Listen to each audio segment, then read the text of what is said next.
Oye, mi gente, we want to welcome our viewers in the United States and around the world. This is our 7th installment of We Are Not Invisible, Managing Your Mental Health in Black America. I was sitting on a bus stop the other day, and the depression had hit me really bad. And as I told you, that living with bipolar 2 disorder, which is one of the features of my mental health diagnosis of schizoaffective disorder, bipolar type 2, that the bipolar 2 feature of the illness can cause a person to have severe periods of depression, and many times they can come without warning or seemingly without any sort of trigger or anything. Sometimes there are triggers, but many times they can come without them. And I was sitting there, and I just got lower and lower and lower, and I closed my eyes and I just said to God, I'm ready. And I felt like my spirit was getting ready to leave my body, and I stopped. I said, no, I take it back. Where I'm going with this is also this week, but this was not the stress that I was feeling. I actually wasn't feeling any stress at that particular moment when I had that thought. This particular week I had to meet with my psychiatrist as well as my therapist. And it's important to understand a very simple concept when you're seeing the doctor and therapist. The one thing that you've got to understand, that unless they're a patient also, in other words, unless they're a person that is also living with a mental illness, that has really, experienced all of the things that we do as consumers of mental health services, that all they really have is book knowledge and what they've observed, but they do not have the actual life experience of living with mind-bending depression so bad it feels like you want to die and everything hurts, where it hurts to breathe, or when you get so down that you don't want to have anything to do with anybody, or when you get to the point where you can't even take care of yourself and you have so much anxiety that to call somebody, even to take care of a bill, that is just overwhelming and it just totally freaks you out. They don't have those experiences. As I told you guys, I had to quit risperidone. It's an antipsychotic in low dose form. It's excellent for getting rid of depression or minimizing depressive symptoms. And so I'm at the doctor's office and I'm telling him about my experience with risperidone. And I'm telling him, when he asks me, are you still on it? I'm like, no. He goes, well, what happened? And I told him, first of all, about the hypomanic episodes that almost caused me to die. How I got a hypomanic high when I first started taking it, and I almost jumped off a bridge. And the idea was not to kill myself, but the medicine had me so hypomanic that I wanted to jump off and go for a swim. Guess what? I can't swim. I would have freaking died. The drop alone would have killed me. Then had I hit the water and survived the fall, I would have went under the water again because I can't swim. Then the second incident, I'm out someplace, up in a high area on some bluffs, and I almost jumped off of a cliff well over 100 feet in the air. Definitely would have been dead there, no brainer. And the third incident, I went riding my bicycle at 100 miles an hour. Not literally, but I could have sped into a coming car, a truck, or whatever. The medicine prompted those episodes in that way. And he's listening, he's documenting everything what I'm telling him. Then I begin to tell him about the serious medical side effects I won't list all of them here. I listed some before.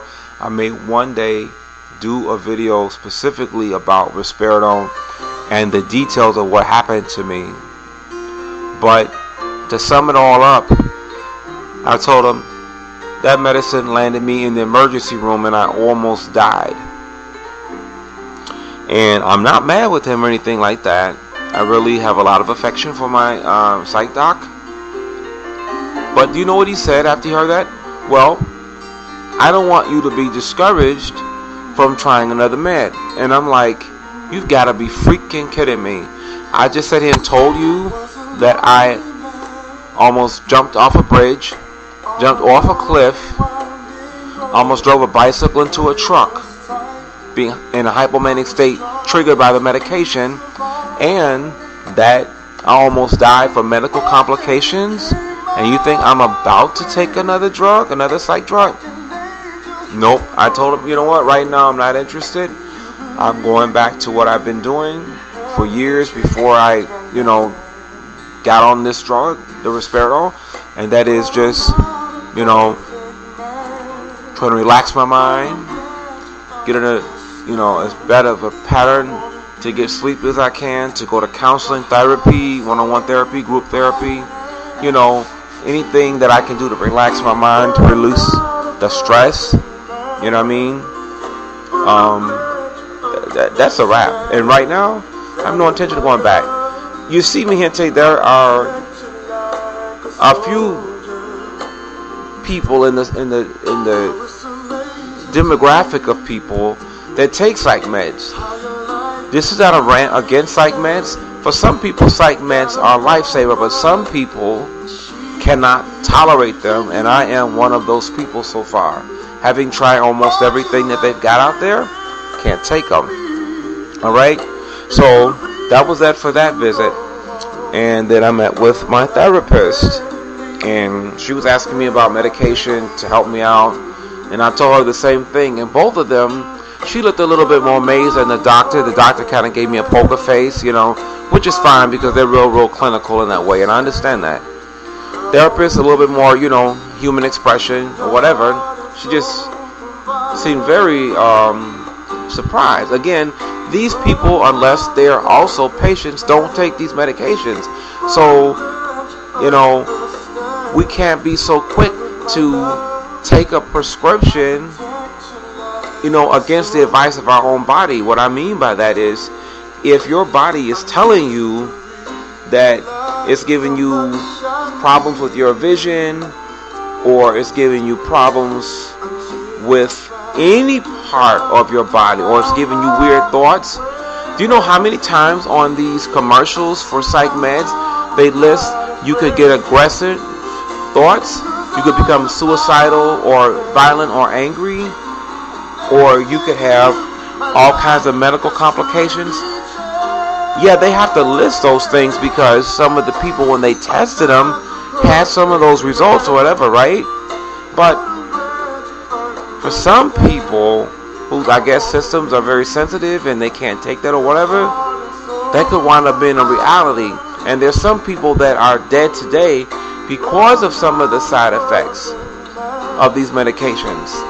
A lot of people that you see in the news, not everybody, but a good number of people that you see in the news that have mental illness, that had something happen and it went public and it was a lot of people hurt. A lot of those people were some of the people that take psych meds that had adverse reactions, and it made them just literally pop off. So I'm saying to you, you've got to know your body and your mind, and you've got to be in a place where you can begin to manage your own mental illness with assistance. Not everybody is going to be able to pull that off effectively as others, but with therapy, whether it's group therapy or one-on-one therapy, or you being physically active, riding your bike, working out, going into nature, whatever you have to do, you have to learn how to manage it yourself. And another thing that I have found out, and it's the same way for people with a physical illness, we have to find ways to manage our stress. I know for myself personally, if if I get really stressed, oh man, symptoms flare. I'll get, the depression comes back really bad, or the anxiety come back really bad, or the confusion from the schizophrenia gets really bad, and I wind up just getting, really incapacitated. So we have to find ways to look out for ourselves, because I'm telling you, if you wind up getting out of control in yourself, you come under the authority of other people, they're going to manage it for you, but most likely it's not going to be to your advantage. Too many of us that live with mental illness, when we've gotten ill in public spaces, psychiatric emergency, the police are called, you know what I mean? You could get beat up, you could get killed, you could get tased. Then if you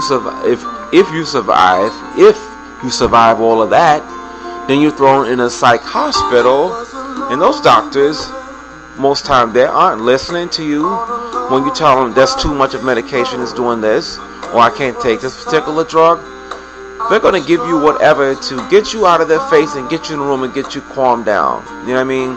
And it's like, so many times when I've been to different either hospitals or psychiatric programs, I'm looking at the people and they're so doped up. And even in this week when I went to see my psych doctor, I'm sitting looking at the patients, and I'm looking at tardive dyskinesia people, involuntary movements, and everybody's talking slow and shaking like they got Parkinson from years and years of taking that medication. I mean, just doped the heck up. And I'm like, no. If I gotta look like that, if I have to move like that, I will take my chances. You know what I mean? So I just wanted to make this video to, connect to people. Again, there is a demographic of people within the mental health community that cannot tolerate these medications. And again, there are people that commit suicide and stuff like that, and they're taking antidepressants. You know what I mean? So if psych meds work for you, I support you on that. But we've got to be able to understand that you have to employ every healthy method you can to help manage your illness. And I want to say really quickly that I've been watching some videos, and I've seen some really, really beautiful young men and young women that are really speaking out. I mean, just making a difference. And a lot of times, I've been vlogging on this issue for the past almost 5 years. And it's like, sometimes I really get discouraged because I think that nobody wants to hear it, or people aren't interested. And then I turn on and I see these babies speaking out. I mean, it inspires me and touches my heart. So as long as I can, speak on this, I am. And I'm just grateful for everybody out there that is making a difference and speaking out, especially in our black community, because often we don't have the resources in our community. We have the least access to information and the most stigma. These videos could really apply to any community, any ethnic group, but I like to give that special support to our people of color that generally receive the least support. Also, the other thing that I wanted to quickly add is this: because all too often in communities of color, black, native, Latino, we have the least amount of information and least amount of resources. That's why, as much as that we possibly can, we have to be as savvy about gathering information, learning about your mental disability. For example, if you go to your psych doctor and he tells you have, bipolar disorder, you need to get every piece of information that you can find, like going to, credible websites like maybe NAMI.org. Also going to your library, getting, good reference books and sitting down, reading, educating, going to groups and learning information, no matter what, the mental illness diagnosis that you get, because you've got to be able to be an active partner in managing your mental illness health care. If you aren't, a lot of times in communities of color, the resources that are there are not as comparable, as in other communities. So when the doctor recommends something to you, you need to have already some sort of information as to the drug he's talking about, so you can raise questions, so you can, be able to really participate on a level that's going to be productive for you. I can truly say that in a lot of times, if I hadn't had information from studying and researching and being actively involved in my own healthcare, I would have really been messed up, really worse than what I am. And it's not that the doctors or anything or medical health staff are out to get you, but when a lot of times when in communities of color, they're working with limited budget, limited staff, and they have sometimes a very large patient caseload. So that often translates into getting just a few minutes with each patient. And how good can the care be when you're seeing a person for only 20 minutes and they've got to make all these important decisions on what medications you take and what type of care you're getting and all of these things, and they've only sat with you for a few minutes? It just doesn't add up. So, unless you are able to travel outside of communities, sometimes that's an option, to go to other places where there are more resources, more doctors, not as heavy as patient caseloads. These are all things that need to be considered, but you can't even begin to consider them unless you get more information. So I wanted to make sure I pointed that out, because it is crucial and imperative that you be savvy as much as possible. And I realize that some people, are very severe with their mental illness and, even to the point of low functioning, and that may not be possible. So in that case, those persons need an advocate, a family member, a friend, a social worker, a case manager, someone that can advocate for them to make sure that they're getting the best care that they can get. For more information on mental health and mental illness, you can definitely check out NAMI.org. You can also visit for online support, All Black Clothes video, and he can give you more information about his website there.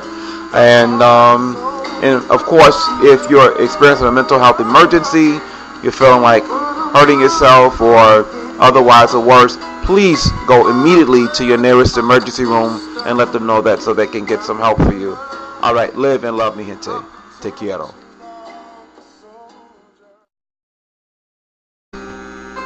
Oye, mi gente, we want to welcome our viewers in the United States and around the world. This is our 7th installment of We Are Not Invisible, Managing Your Mental Health in Black America. I was sitting on a bus stop the other day, and the depression had hit me really without warning, or seemingly without any sort of trigger or anything. Sometimes there are triggers, but many times they can come without them. And I was sitting there, and I just got lower and lower and lower, and I closed my eyes and I just said to God, I'm ready. And I felt like my